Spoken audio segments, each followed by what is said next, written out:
E aí, pessoal, tranquilo? Bom, vamos lá, dando continuidade aqui aos nossos estudos referente ao plenário do Tribunal do Júri no geral, primeira e segunda fase.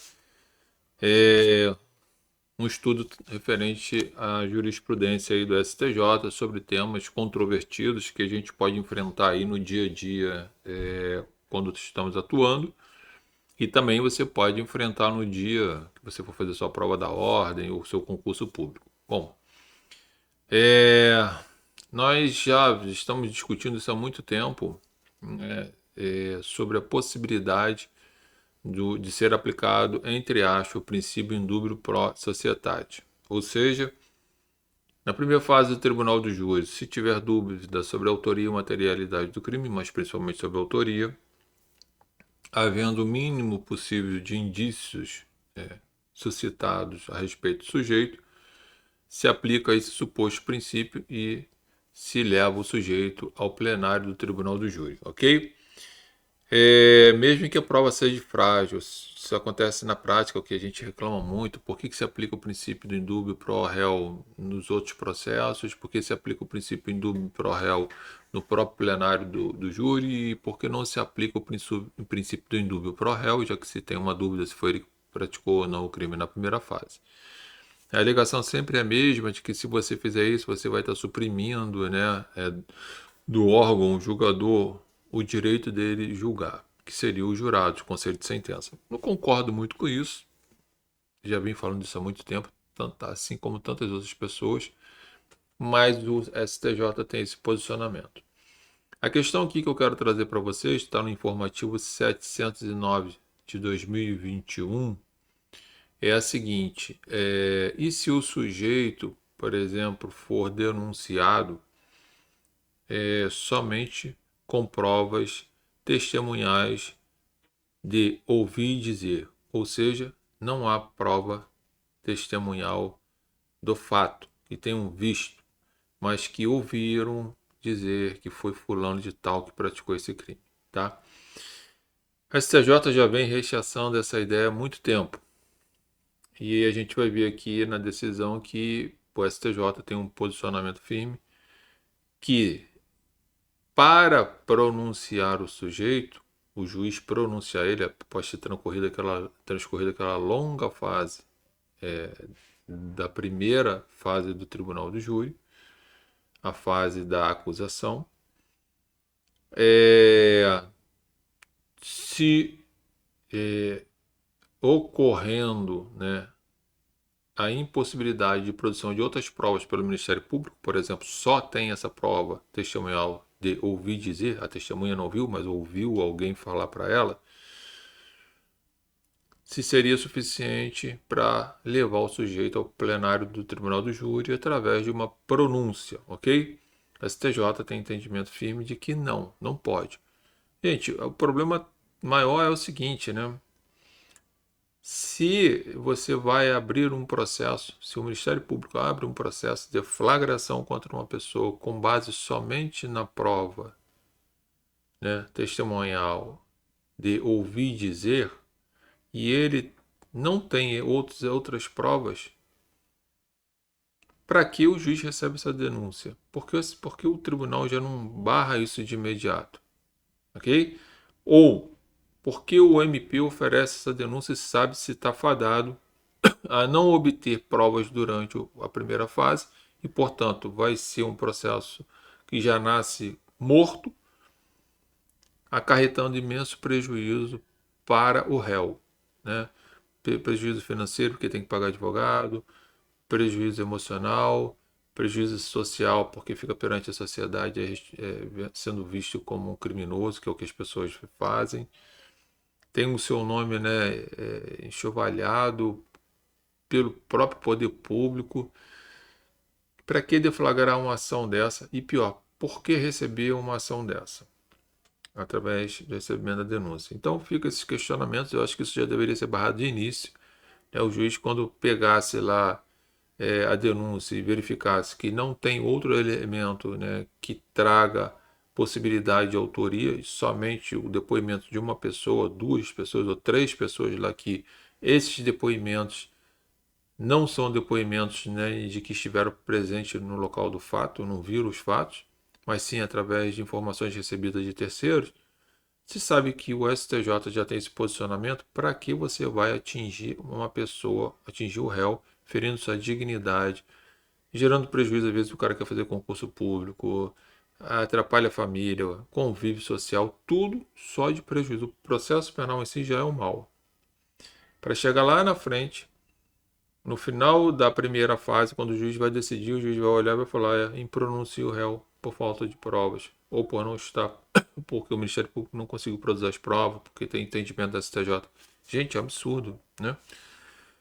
Eu acho que isso já deveria ser barrado antes, mas é o que a gente tem aí e tem sido o posicionamento dos promotores de denunciar, que eu acho que não deveria. Deveria baixar os autos, né, para a fase de delegacia, lá para o delegado procurar mais elementos para tentar efetivamente oferecer uma denúncia, no mínimo, né, consubstanciada para uma possível condenação, em respeito à dignidade da pessoa humana. Né? Ah, mas aí é a sociedade. A sociedade, infelizmente, ela fica no aguardo de que para acusar alguém tem que ter elementos no mínimo, é o suficiente para uma pronúncia. Né? Fora isso, eu acho que realmente é um prejuízo imenso para todo mundo. Tá? Para todo mundo, o Estado, sociedade, o réu, então nem se fala.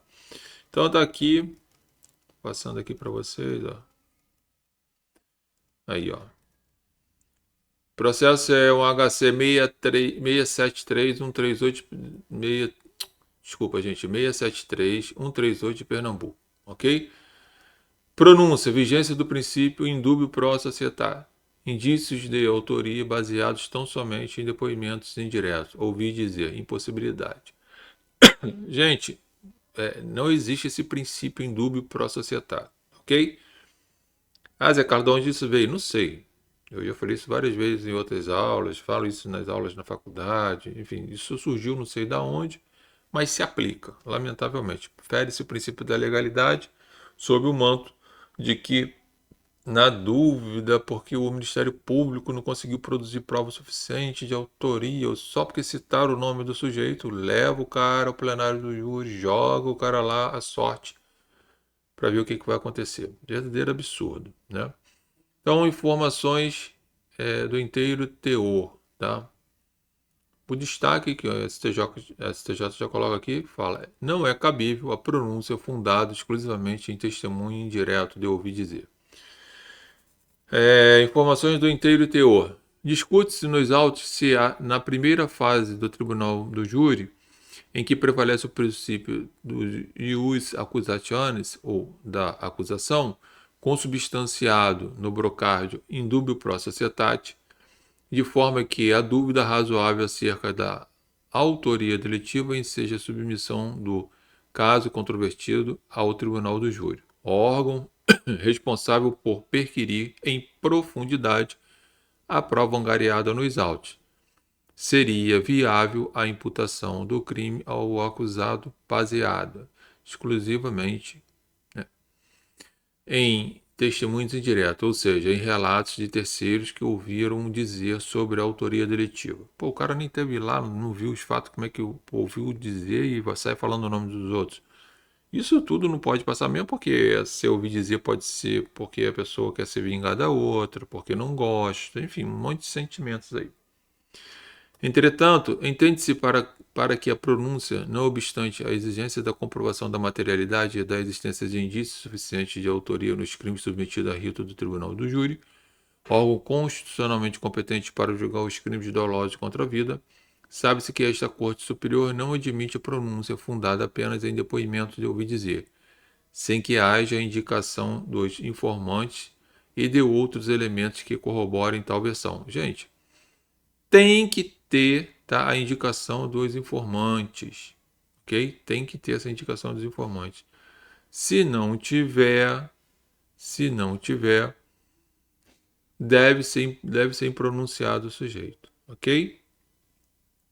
E também deve ter outros elementos que corroborem essa informação que esses informantes, que essas testemunhas estão falando lá. Tá?